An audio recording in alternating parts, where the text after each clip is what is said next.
No one mourns the wicked.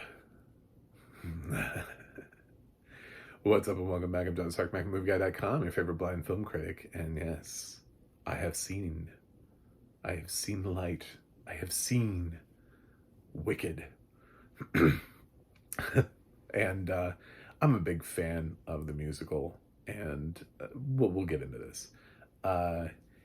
This film is obviously doing bananas business at the box office, which is great. I'm glad that everybody's loving Wicked. People who I didn't think would love Wicked are loving Wicked, which is great. I was trepidatious going into Wicked, like before it was released, not because of the casting, but because of the director.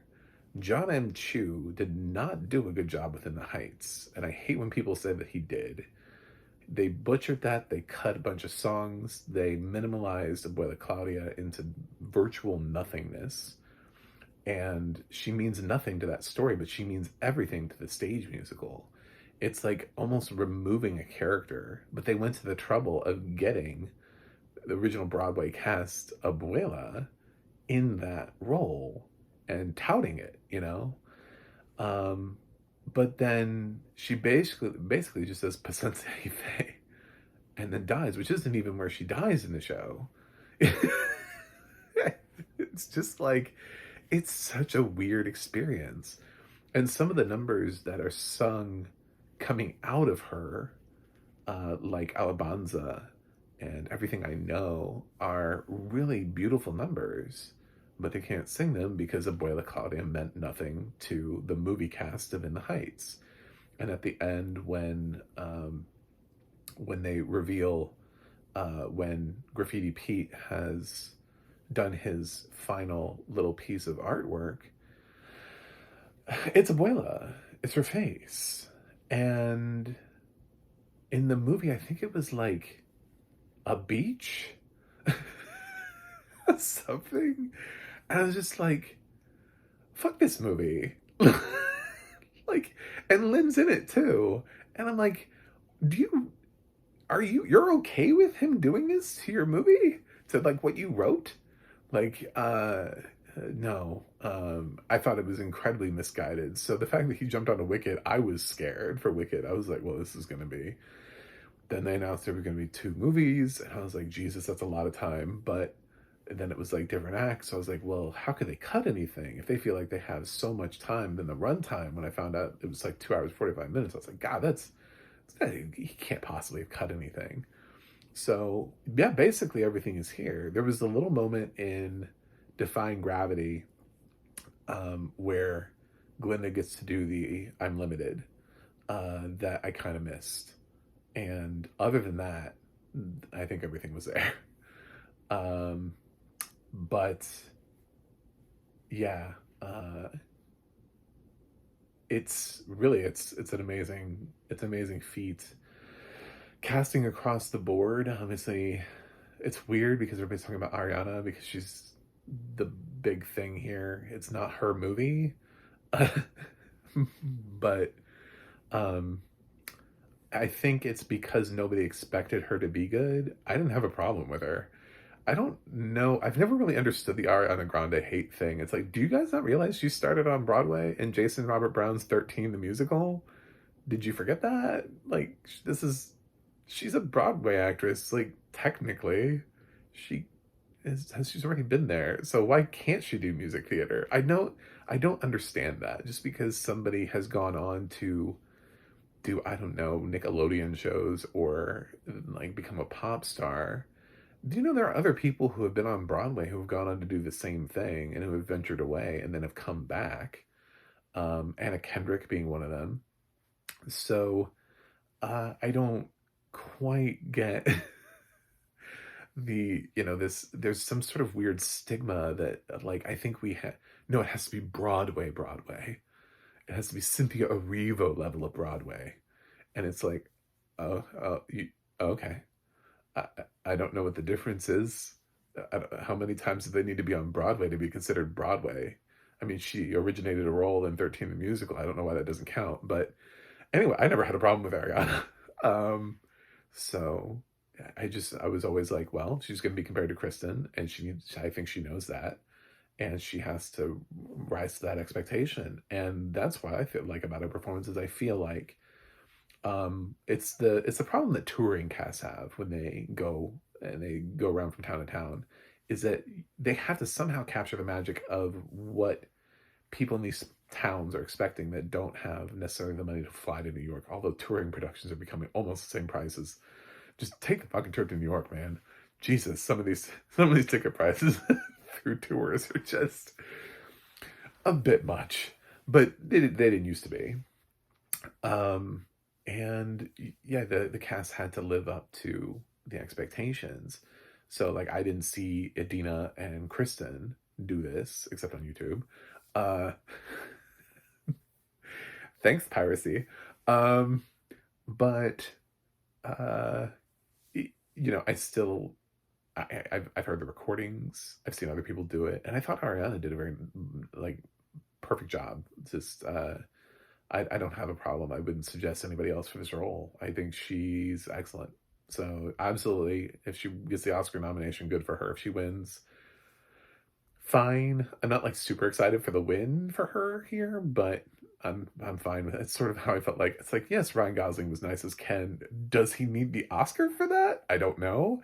But when we give performances, when we give it to like a uniquely comedic performance, I want that comedic performance. I want it to be like one of the all-time great comedic performances. And the problem is we don't nominate those. You know what I'm saying? Like, for the most part, we really limit it to supporting comedic performances. We don't like picking out, and we go back and we lament about how like Bill Murray should have been nominated for Groundhog Day. And it's like, yeah, he should have. But Oscars have this weird relationship with comedy where when you look at sort of what it is, a lot of the more comedic performances are usually supporting performances. And when they win, they're usually supporting, like Kevin Kline in A Fish Called Wanda. So I could see her winning for this, but I don't love it. Um, but comedy doesn't win enough. Now, Cynthia, on the other hand, she can sing her face off. I love Cynthia. I liked her in Harriet. She's fantastic in The Color Purple, the Broadway musical. Hearing her do I'm Here is just incredible. It's just like a religious experience. She doesn't need a social media account. I fully believe that. She just does not need to be on social media. I could say that about a lot of people, and they're not all women. Like, if I could go back and take away Army Hammer's social media, I think he would have probably appreciated it. But some people just don't need social media accounts. But I love Cynthia otherwise. I wish her publicist, you know, whoever that is, get on it. But she has like the worst sound bites that come out. The thing that she said coming out of Harriet about Black Americans, I've still seen people. I've seen Black film critics who brought that up in their reviews as to why they don't like Cynthia Erivo. But they're like, but I'm giving Wicked a fair shot, and girl can act, you know, that kind of thing. But she's really good here. The problem with Cynthia is that her category is just way more competitive in terms of Oscar chances. Do I think she'll get in? Only because Wicked seems like it's this like juggernaut, and Oscar voting isn't too far away. They vote in like mid-January, so she just needs to keep having people talking about her for like a few more weeks. You know, she just needs to feel like a front runner for a few more weeks. And some other people who their performances are really good just seem to be not really getting the momentum. Like, I would much rather see like Marianne Jean-Baptiste for Hard Truths, but I don't know what Bleeker's doing with that movie. So I think it's possible Cynthia could be in here. As far as her performance goes, she's incredible. There was just one moment that didn't work for me, and it was when Dr. Dillamond is being taken away, and she just kind of stands up and she's kind of like, isn't anybody going to do anything? And it's just like, there wasn't enough anger or heat or fire behind that. And her whole character is pretty much driven by her, you know, her understanding and care for these animals, which is something that just John M. Chu kind of touches on a little bit at the beginning when you see. We could have spent a little bit more time. I mean, there's also the book. I've read the book, Gregory Maguire's book, which is wildly different. I was wondering if they were going to pull any of that out, but it's hard to do that because like Fiyero dies halfway through, and Glinda's really not in much of the book.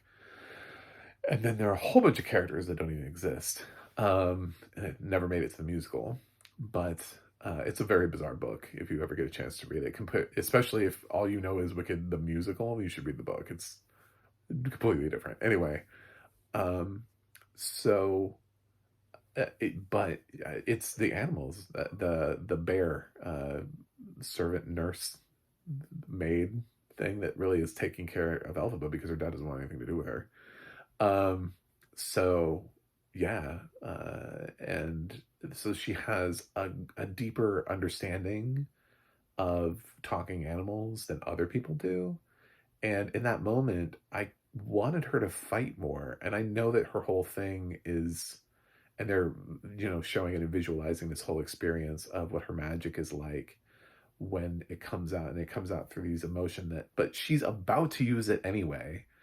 So I wanted more of that fire, and it would have been like a warning. I wanted her to shout or fight or something, but she was still in this like meek, too scared to speak up for herself phase. And I thought I wanted more build, because she's seconds away, especially when you look at the scene, she's seconds away from using her powers anyway, her magic. I just needed that one line. The one line delivery bothered me. But otherwise, it's a fantastic performance. It's weird to criticize a line, but I would have stopped and made her do it again if I was directing the film. It bothered me that much. I think she's fantastic though. Otherwise, I know that sometimes we shoot scenes multiple times. I'm like, why did John go with that? Or was that the only time? Did he want her to do it? I have so many questions about just that one line. The rest of the cast is interesting. I liked Jonathan Bailey as Fiyero. I thought he did nice. I think it's weird that he's getting any sort of awards buzz because there's not much to the performance yet. He'll have more to do in Wicked Part 2, and it's more dramatic. So I think if you're gravitating towards Jonathan Bailey, I would say wait till Part 2 to push him for awards. He has a little bit more in his performance. That's the other thing too, is that so does Ariana. Like, I mean, like some of these characters in Cynthia, they all have an opportunity to win for the sequel because they have a lot more. Their emotional weight is in. I mean, you thought Cynthia did good doing Defying Gravity. Wait till you see her do No Good Deed. You thought Ariana was really funny in the first part. Wait till you see her have to do For Good.